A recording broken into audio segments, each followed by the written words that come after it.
farms on their home turf. See how that works out, not home turf, the section of the game where they are comfortable. Ryze banned out immediately here, and I respect that. You look at the opposite lineup, not only is Ryze strong in the meta, but for Cotopaxi, it is a very solid pick overall. Urgot and Gragas going to follow. Priority, Vedius, a little different than we might have expected based on day one. What do you expect to see come out here? Well, I'm looking at some other big comfort picks for Infinity, and I feel like Skarner needs to be taken off the board as well. Interestingly, they're going to take Arce off the Alistar. He has played a lot of things like the Rakan and the Braum. Not many Alistar games, but Edward Gaming is saying, you know what? We just don't want to deal with that champion right now. And you could on paper just say that they've taken away a lot of the strong meta picks, but as you rightly said, I think the Ryze takeaway from Cotopaxi is very strong because it will kind of force Cotopaxi onto more of a utility style champion in something like the Orianna or Lulu that will provide more backline support. Interesting, though, the Kai'Sa going to be the lock-in iBoy with an incredible amount of games in this champion. Really reliable as a carry threat for the EDG lineup. Nunu hovers, though, being flashed back and forth. I don't think we're going to see either team play it, but maybe there's been new developments between day one and day two that have put the little Yeti and his friend up to the top of the I would be very surprised if that was the case. I'd see an early priority on something like the Skarner. The Varus makes a lot of sense. Two, a strong laner into the Kai'Sa can net you some early leads towards the bot side of the map. They could look to early lock in a Braum as well, considering that he is considered, even after the nerfs, still one of the strongest supports in the current meta. It depends what kind of direction they want to go in. Morgana is something we've often seen as well as a kind of aggressive option, and it is something that we've seen a couple times from Arce. Really taking their time, though, on the second pick here in the first rotation. Camille is going to be locked in. Now, usually I would assume this is the jungle Camille, but in a lot of these play-in regions, top lane Camille is still a huge priority. I want to see if Relic wants to try to take that into his own hands. I think you got it right the first time, though, Dracos. You know, because when we look during the regular season for Solid Snake, the team has a lot of faith in their jungler. They will often put him on these carry-style champions, things like Nocturne, Camille, all have something that can skirmish in the early game, something that can net you a lot of early game leads, and he's kind of one of the big players that they look to enable, and that's why you often see things like the Lulu or Orianna from Cotopaxi when the Ryze isn't available, so that they can enable their jungler a little bit more. And in team fights, he's going to be a big player to watch. We talked a little bit about him before Champion Select, but it will also allow Mako to get one of his signature supports in the Tahm Kench as well. Of course, that much more difficult to kill iBoy as the game progresses, and a little bit more difficult to play Camille, so teamfight's going to be a lot more difficult with that champion up and available, given over to Mako in the end, and LeBlanc now for Scout. Cotopaxi, you said, hey, maybe a defensive choice. Well, seems like you might need to take one up against a champion like that. I'd love to see a Galio right now. I know it's not something that he often plays, but I think it would fit perfectly into the comp. Unfortunately, he's going to stick with the standard Lulu. I think that in terms of the matchup, it will give LeBlanc a lot of pressure, and once Lulu hits level 6, sure, she can be difficult to kill, but she is very squishy at early levels, and Scout will have a lot of control in that lane, and it will set him up nicely to be a threatening split pusher later on into the game, which, to be honest, I feel is one of his strongest attributes as a player. In a side lane, this guy is devastating. Mechanically, he's very solid. He has good awareness of where to move around the map, and I think LeBlanc is a perfect champion for him.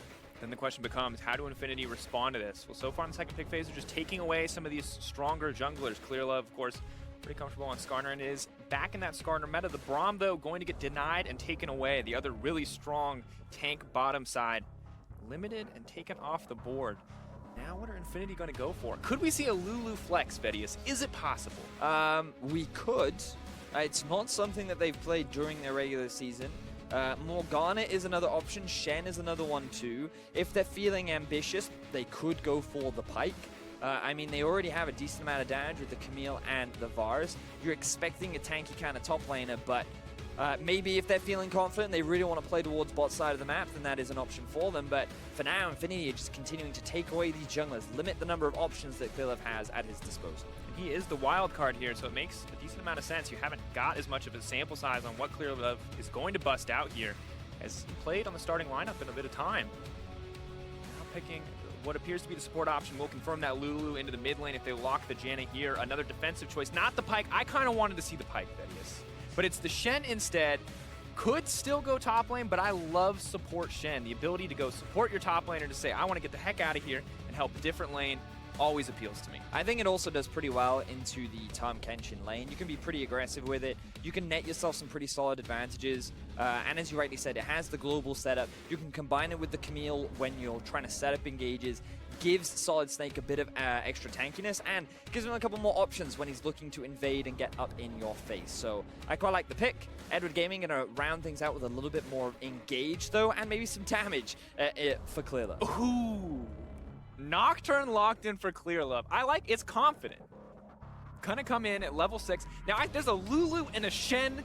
This feels like a hard team for Nocturne to get a lot done, but I respect Clear Love taking it anyway. He says, wherever you're alone, wherever you're isolated, I'm going to show up and I'm going to kill you. Well, I think it's important to remember that once the Nocturne ultimate comes down, that Shen ulti cannot be used. So he will have the surprise if EDG are the ones to kick off the fights. And it can also, I love the combo of Ornn plus Nocturne too, because you throw the darkness down and then you don't actually know where the Ornn ult is coming from. The near sight that you get afflicted with makes it really difficult to predict the engage. And you think about all the mobility that EDG have at their disposal, the ability for Tahm Kench to flank behind you, the ability for Kai'Sa to ulti anywhere she pleases, the LeBlanc to come out from nowhere. Like, the moment that Nocturne ulti comes down, Infinity just go into panic mode and have to start clumping up into this little cluster to avoid getting picked off. But then Ornn is like, oh, thank you so kindly for grouping up. So I feel like the engage options are perfect for EDG, and I think they're set up for success for finding early leads with this LeBlanc pick in the mid lane. Exactly what they wanted to see, but on the opposite side for Infinity, what avenues do they have to take the lead in this game to stop this, LeBlanc, Nocturne, Ornn kind of combo from picking off these members, from shutting down this opposition? What are Infinity's routes into this game? Well, I think you really want to limit the ability of LeBlanc to find an early lead, and you're also going to try and shut the Nocturne down as much as possible. The thing about his jungle clear is it is pretty fast, and he can be pretty healthy, but he spends a lot of mana, and if he doesn't have that Q available, his dueling prowess drops pretty significantly. So when you pair that up with the Lulu, you can have some pretty strong dueling potential. You just have to make sure that the LeBlanc is not in a position where she can join up, because Nocturne LeBlanc, that's quite the scary duo. So my eyes will be on Solid Snake. What is he able to do in the early game? Can he influence Clear Love's early presence, especially once he hits level 6? Or is he going to take this more passive approach? Will he play the game a little bit slower and more towards the scaling avenue, which, to be honest, I don't want to see, but it's something that they have often done. We heard it from the desk. We know this team is good in the mid to late game, but you might not get the chance to play the mid to late game if you don't show up strong in the early game. Here we go, ladies and gentlemen. Game 1 of the day, day 2 of plans in Worlds 2018. A beautiful golden Kaza. That's the first time I've seen that. That is the first time I've seen that as well. And there's the prize. Digital Summoner's Cup. You can look at it, but you can't touch it. Both these teams are going to be looking to grab it for themselves. Infinity versus EDG. And level 1, Infinity clearly sniffing something out. They're ready to defend their turf or potentially go for the invade as you hear the EDG fan chants alive and well. You saw the billboard. EDG fans are out in force at very dedicated fans. Very, very dedicated. Always a pleasure to see. Now, Infinity looking for a bit of an early invade to get some vision down, see where Clear Love is starting things off. Right now he's hanging around the top side, but with no ward actually being dropped onto the red buff, they don't have that much information. Now Clear Love, he's thinking about it. Oh, there's Varus. Does spot him. Managed to take the ward down though, a little bit of gold, tiny bit of experience. Not gonna matter too much here. Could be a small difference maker. Laning phase will start, and it looks like Shen and Varus may be a little late getting to lane. And Scout already getting aggressive here on the level 1, but Lulu with the empowered autos, trading back. Bit of a risk there from Scout. The double airy proc gonna work out very nicely, but you also have the double corrupting potion from both sides. You'd imagine that the tonic rune will also contribute in terms of the sustain. But we have Clear Love starting on the red side of the map and Solid Snake starting on his red as well. Remember that for Nocturne, not really the best early game ganker. There are potential options around the mid lane against the Lulu if you're able to land the chains. But for the focus, he's just primarily going to try and get level 6 as fast as he can. And with this early pressure, you can already see Koropaco building up for himself. I'd love to see Solid Snake try and use this so that maybe he can get into the enemy jungle, drop a couple wards, maybe even steal a few camps, given that in the early levels, I do give the trading advantage over towards the community. Yeah, and I'm wondering exactly what path Solid Snake wants to take here, because you can see Clear Love going for the slower clear, where you take all 3 of the bottom side camps, you get level 3, you get fast to that level 6, as you were talking about. And Solid Snake so far, moving around, taking the Scuttle Crabs, but not getting any real greater advantages quite yet. It's a very unique path from Solid Snake. He went from topside red into bot side scuttle, now going into topside scuttle. Remember, clear up level 3. Simply having this level advantage will allow him to win out in the trade, and Ray is coming down as well. Solid Snake's gonna have to back off here. Good use of the lane pressure there from Ray to come down to threaten. Now, ooh, Cotopaco has got to get out of here. Polymorph gonna flash the safety scout, goes in for the auto, and first blood dropping for the man in the mid lane on EDG. And this is what we were talking about in draft. Lulu, very squishy in the early game, means that if LeBlanc is able to land a good rotation of spells, you can find yourself some very early kills. Scout off to a fantastic start for EDG. Absolutely the case. 21 CS to 12 already, and a first blood kill, and level disadvantage here counting against him. So Cotopaco tries to go in for the last hit on the cannon. Scout reads it, able to land a full rotation of spells, gets the electrocute, gets the ignite, and finds himself his first blood of the day. Very great way to start off. We've all seen, we know that facial expression. That's the I'm laning against LeBlanc. Oh yeah, all right, that's how that works. And Scout, of course, World's performance. You can see why people are hesitant, even when this guy looks so good recently, to give him a lot of praise. Because 2-4, not the best record, but you can still see that he's winning his lanes. He's got a solid KDA, and his damage is pretty good as well.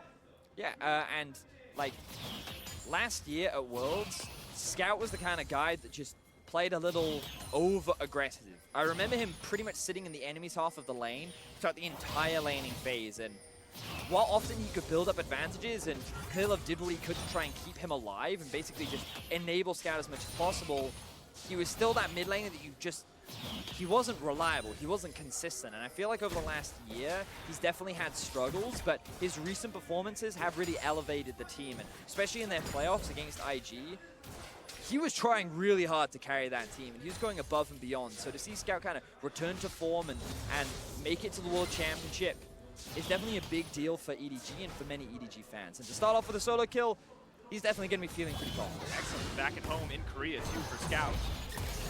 On the bench for Faker for so long, and now trying to find these solo kills on the world stage. But Cotopaco still trading back and forth. Has the Ignite available for himself, so maybe if Scout gets over-aggressive, as you mentioned was a historical tendency, he could get punished. Not going to quite happen yet. Trading on the bottom side, but iBoy's still winning that one out. Tomcat's going to bring him back. Are they going to be able to find the all-in here? Arsene now Ignited, running for his life. Tries to buy a bit of time with the Spirit's Refuge, but now they're just going to look for two. iBoy, Sauce is going to have to back off the flash forward. Tongue connects, he wants one more. Can he get it? The arrow does manage to take it back. Beautiful tanking from Mako, the double dropping for EDG's bottom lane. And EDG are just crushing Infinity right now. Solo kill in the mid lane, 2v2 kill in the bot lane, and everything is going in favor of Edward Gaming. 2,000 gold lead 5 minutes into the game. They're just trying to kill people across the map. Quick level 6 all in. Right as the level 6 comes through, Scout gets aggressive. Half of Lulu's health in an instant. And Infinity, we wanted to see what they could do in the early game. They might not even get a chance. Gonna go in. Is he gonna get the Scuttle Crab too? No, Sion will take it away. Shane does manage to connect. Bill's gonna follow up with the tether of his own. That's the 2 chains. Back off. Not gonna get anything else. You can tell Infinity now playing a little bit more reserved. They know they're on the back foot now in this early game. Yeah, just a bit. Infinity, the problem they have now is that you can't really afford to allow EDG to get ahead, especially on this Kai'Sa. Remember that Varus often has the advantage in the laning phase, and the fact that you're falling behind is definitely not the situation you want. Now remember, Infinity, they have a minion wave, so they're looking to go for this trade because they feel they're in the better position, but once you hit all 5 stacks from the Kai'Sa onto a target, you take a lot of damage, and meanwhile, Arcee just building up the stacks from the side of the Tahm Kench, you get gobbled up, you get dragged in, and now you're in a 2 versus 1 situation, allowing iBoy and Mako to go for this dive. And that Acer Predator replay is just a clear indicator of how iBoy likes to play the game. He doesn't care who you are, he doesn't care what you're playing, he is out here to kill people. Now sometimes that counts against him, but today, Vedius, it is a good look. They go in for that 2v2, and he's now closer to that Rage Blade early on and already winning a lane where you might not have expected to have a lot of pressure. Yes, 2-0-0 right now for iBoy. Definitely a great position to be in, and Infinity, for them to come back, they're gonna have to make some miracle plays happen. Solid Snake is gonna have to, how do I say? I was trying to think of a Metal Gear reference. It didn't come to mind fast enough. This is the one that I've stuck with right now. We see a little bit more aggression on the bottom side. You can see them getting zoned out, and sadly, Solid Snake, he's still in the box. He's hiding. There's been no exclamation points. No one has found him yet. But we need, Solid Snake, we need you. Come out, get out of the box, shoot somebody, or in this case, jump at them with your blade legs. That's what Infinity need right now, and it's just not coming through yet. Well, he's nearly level 6. If he was looking to play around the lane, bot lane would be a good one. There are 0 summoner spells available right now. And they still have a bit of a farm advantage. Just gotta be careful here.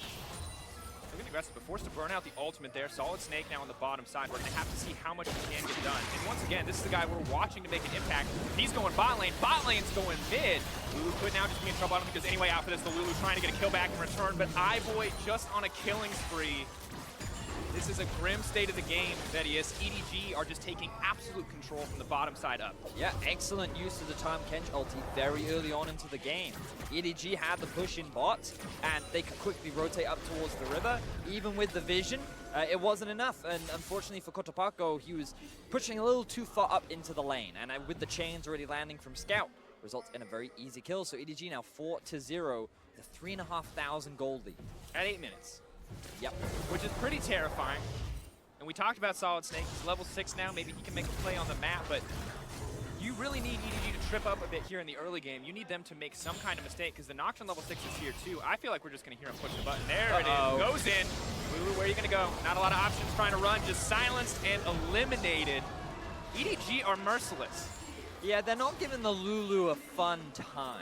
And I mean, we talked about this in draft. Like, we talked a little bit about the option of a Galio, how you need that extra bit of tankiness, but they decided to stick to comfort, and EDG, I guess they expected it. They wanted to play around it, and it all started with Scout finding that solo kill. He started off the game by getting a 1v1 against Cotopaxi, and ever since he fell slightly behind, they've just been investing resources into getting mid further and further ahead. So EDG now 5 kills to 0. Infinity starting to run out of options in terms of how they come back into this game. Absolutely are. How long before Cotopaxi can just not enter the lane phase? We see this one now. This is with the help of Nocturne. Just an insane amount of damage, Vedius. Yep. Like, there's not much you can do, right? It's just... You got to feel for the dude. Once again, this man got into Korea 2 days ago, gets on stage. Who's his first opponent? It's Scout. Like, you don't get to start with triple and kind of maybe get a warm-up here. You go straight to Scout. That is difficult. Yes, it is. That is an apt description. There's probably better adjectives I could have used, but difficult felt appropriate, that is. And now EDG looking good to start this run. And I think if you are an LPL fan, and there are many in the audience right now, this is how you wanted to see this one start out. You did not want to see EDG struggle in the plans whatsoever. And here in game 1, this is just dominance. Yes, and I think this kind of ties in with many of the expectations that many fans have of kind of the major regions that compete in the play-ins. We saw G-Rex yesterday have a really impressive performance, and you know, often with the LMS third seed, there are a couple doubts, especially after Hong Kong Attitude last year, but G-Rex came up swinging. We saw Cloud9, while a little shaky, still getting a 2-0, and then EDG, I feel like, have looked the most convincing so far of the major regions that we have seen. Finding multiple solo kills, very quick to utilize the early goldies that they've built up, and now they just want to keep the pressure up. The Nocturne ulti is available once again, the Tahm Kench ulti is up too, and EDG, they're just looking for their next targets to kill. And you have to be terrified, because the amount of mobility between a Kaisa, a Tahm Kench, and a Nocturne, they can be anywhere on the map in an instant if they're set up to do so. So you have to respect it, and you know, Paranoia, the Nocturne ultimate, really living up to its name at this point, because where there is no vision, they are terrified to go. And the only person we haven't seen yet is Ray come down to the mid lane, and I wouldn't be surprised if an Ornal suddenly made its way towards that mid lane just to make Cotopaxi's day that bit worse. So incredibly difficult. 111 to 66 in CS. Bot lane's holding its own decently. Top lane 10 difference. Here we go, Snake. Ulti now going to come in. Lamont have to be able to make his way out of this one. Everything being burned. They're trying to turn him over, but clearly it's right there. Going to take one down. Trying to grab another one now. The rest of the bot lane is here. This is disaster for Infinity. They finally get one kill, but it might just cost them everything. iBoy in the face of the Camille. One taken down. Looking for one more, but the flash out to safety. The double still dropping in the end, and here comes the Scion. Looking to make an impact here. We'll get the slowdown, the shutdown as well. This could be the turn, a massive influx of gold into the pockets of the Baras. But Ray coming as predicted. Knockup still going to connect. He's going in. No mercy from the side of EDG in this exchange. Eat up the Scion, make him a zombie, make him run away in fear. Just absolutely no chance there at the end of the day. 10-2 the kill score. And that was the ace in favor of EDG. The respawn timers are so low. The other members of Infinity had respawned before everyone else had died. 5 for 2 was what EDG were able to pull out off the back of that, and it started off with Solid Snake trying to find his first gank of the game. It went towards the mid lane, and it's nice that they're trying to shut Scout down. Like, they have the Shen ulti there as well, and the plan is solid, but EDG are just so quick to react. Mako's ulti was on the trigger, ready to go. He shows up, and while Scout does die, they quickly turn this into a 3 versus 3, which they're able to turn in their favor. Now, with a good TP and a roam down from Relic, they're able to find a couple of return kills, but then Ray finally joins the fray. He has his ulti to kick things off. Renu doesn't quite get the flash that he needs, and then EDG are more than happy to chase the kills down and round things out with an ace. Vedius, you gotta respect Infinity for finding that window. They thought maybe they could turn this, but once again, that's the strength of the Kai'Sa, of the Tahm Kench, of the Ornn. So much semi-global presence. It just feels like it's impossible for them to cleanly get a man advantage the way they want to. And we look back, Vedius, you set some clear stakes for what Infinity needed to do. You said, you gotta limit this LeBlanc, and you gotta shut down the Nocturne in the early game. And now that neither of those things have happened, in fact, the opposite has now happened, it just feels so difficult for Infinity to do anything in this game. And it is, you know, it's one of those situations where 5,000 gold down at 14 minutes into the game. There are very few ways to come back from that. You're very much relying on a team like EDG to make a mistake, and unfortunately, they're not making many mistakes. No, there you go. Push R to kill a champion. That's all it's going to take. That's the alert right there. The box has been spotted. EDG were just like, nope, you're not getting out of this one, Mr. Snake. Oh. And now they look to continue pushing their advantage. Rift Tower just got picked up. That mid lane out of tower is not going to be lasting very long. Maybe get a bit of time, try to hit it home. Infinity, can they find a return play here? Well, not too likely. A Scout threatening over the backside, forcing out the Lulu ult immediately. Will they push for a second tower? I think they will. They've got just so strong on an individual level. The Herald there to tank for them, but they're going to settle for the charge and about half the turret's HP. Will work out nicely. Infinity holding on to scraps, holding on to what they can, getting farm wherever they think it's safe, but you can see from how close the members are playing to the base that there's not a lot of places that are safe on the map.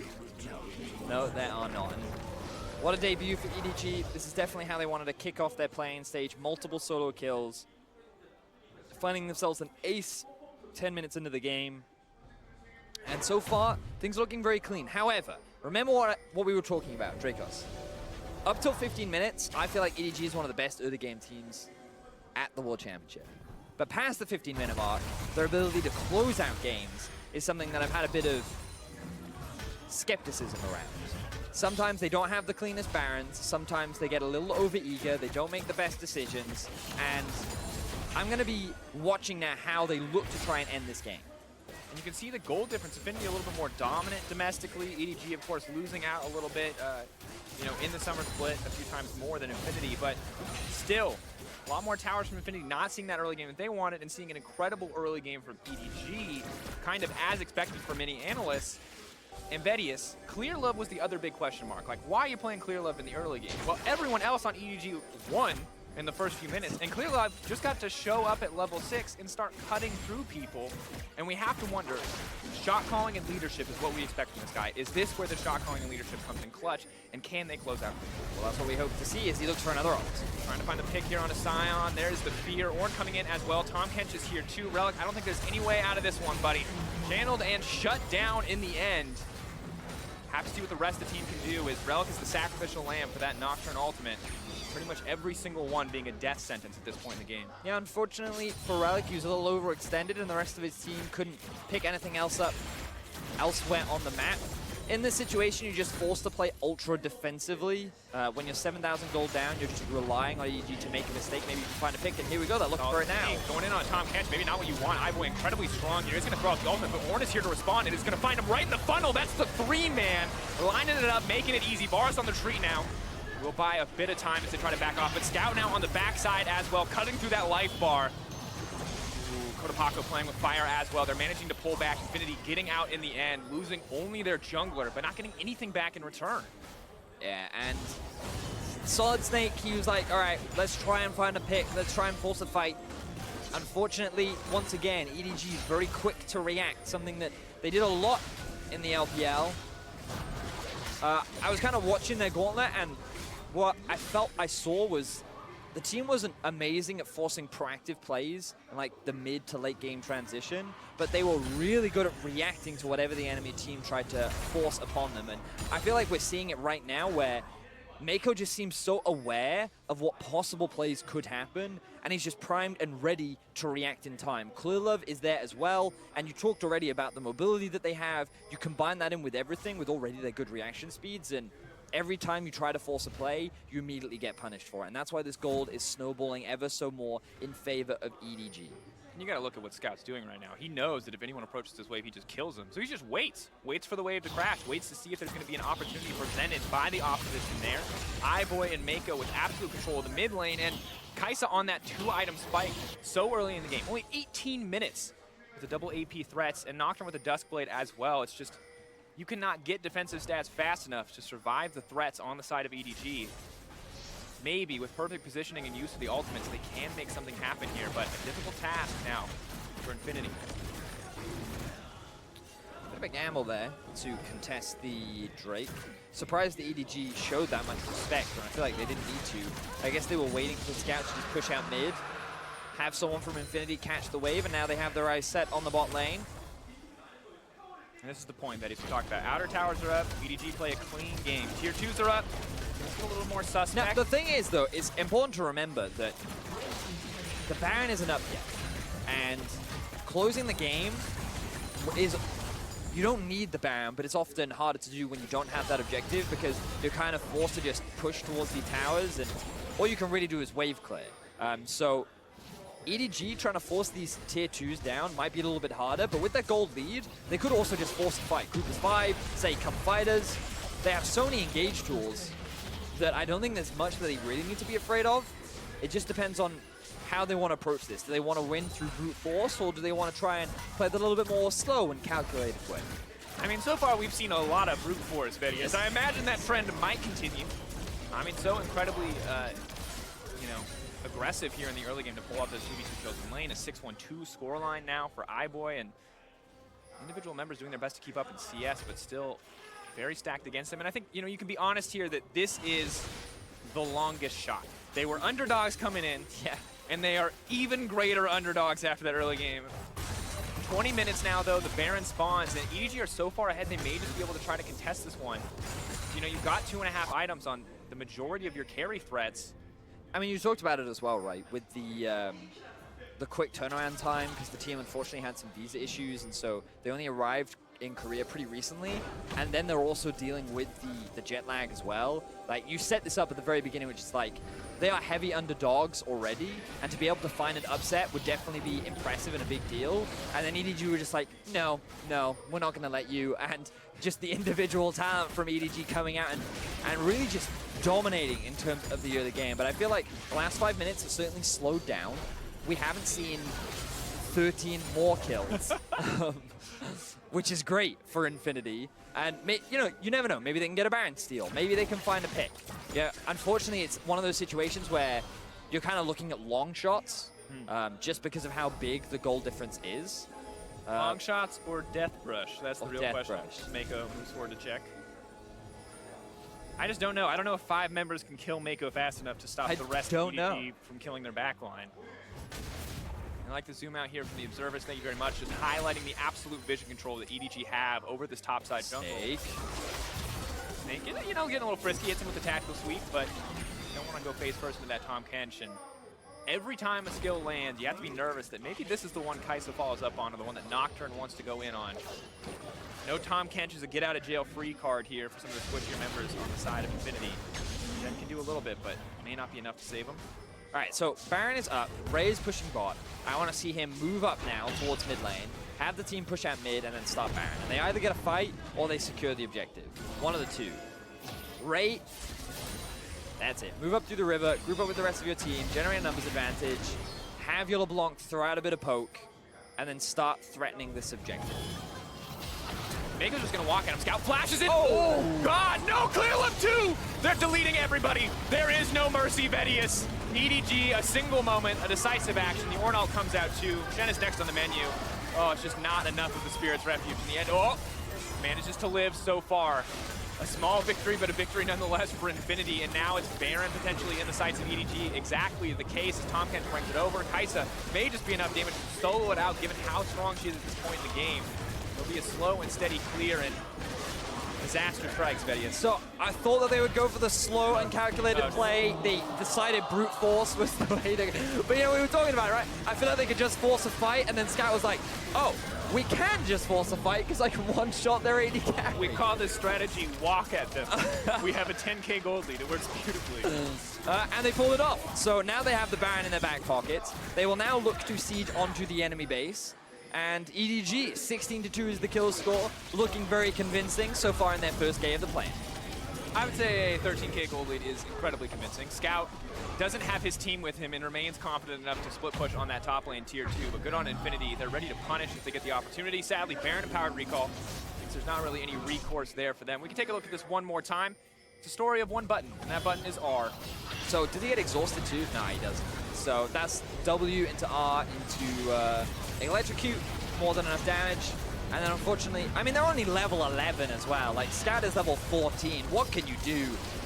They wanted to get some vision around the Baron, and then EDG were just like, well, you know what? We're just going to fight. And you got to respect EDG choking out the vision control. And Infinity, there's really no other option. You either give up a Baron or you face check the Baron vision. Yeah, it's a lose-lose situation for Infinity. And we talked about how they needed EDG to make some kind of mistake, and EDG just haven't done that. So they built up this early lead. They've played it very cleanly. They utilized the vision they had in the enemy jungle very well. And now they're playing all 3 lanes. They have a very fed LeBlanc in the side. And EDG will now just slowly work their way into Infinity's base. Just looking at those ultimate cooldowns. Seeing when Clear Love is ready to go in next. He's just shadowing the team, ready to use the ulti to dive into the back line. Steady clear. Good news is there's not a lot of range on the side of EDG. If you're Infinity, you can just clear these waves. Do your best to. Sadly, Scout poking this one out, and if any individual member tries to contest here, they will likely just get deleted. So Infinity sending multiple members to take it out. Turret still goes down in the end, though. A slow chip down here. Clear Love still hanging around, waiting for an opportunity. Here comes the ult from Ray. For an opportunity to get it started. There goes the Paranoia. The flash comes out anyway. Lulu all isolated and on her lonesome. Scout sweeps in and deletes the opposition. Ivo into the middle of 3 members, does not care. Now looking to clean house. Tahm Kench can use the ulti, immediately going to cancel. Scout goes golden. Sion, all that's left standing in the face of EDG. And this might just be it, Vedius. Wave is here. They've got more than enough time on the death timers, and no single member can stop this push. A monumental task ahead of Relic. I do not think it can be done. It is the slow, steady closeout here after an explosive early game. EDG are just going to walk it down, Vedius, and a commanding first win here in their play-in group. Very convincing from the side of EDG. Just a bit, I would say. Just a little convincing. Solo kills across the board. Good utilization of the early goal lead that they built up for themselves. I love the Tahm Kench ultimates from Mako. I mean, it is one of his most played champions. And I feel like giving it over to him, along with the 23 games that Ivo has played on Kai'Sa, you can see their experience kind of come through. Absolutely can. Comfort on the individual champions, as well as the absolute aggression that we saw on the bottom side of the map, winning out that 2v2, winning the 1v1 in the mid lane. Only the top laners had a calm laning phase. Yeah. And Relic sitting up there going, at what cost? Everyone else dying across the map. And remember, EDG were the favorites for this group, but did we expect 100%. them to be this dominant? I'm gonna be honest, no. I mean, I expected dominance. They were the favorites going into this game, but I thought Infinity would be able to go toe-to-toe at a few points in the game. However, both the draft felt like it held them back, and additionally, a lot of the players just seeming lost in the early game. So this sets up quite an interesting group now for EDG, because Direwolves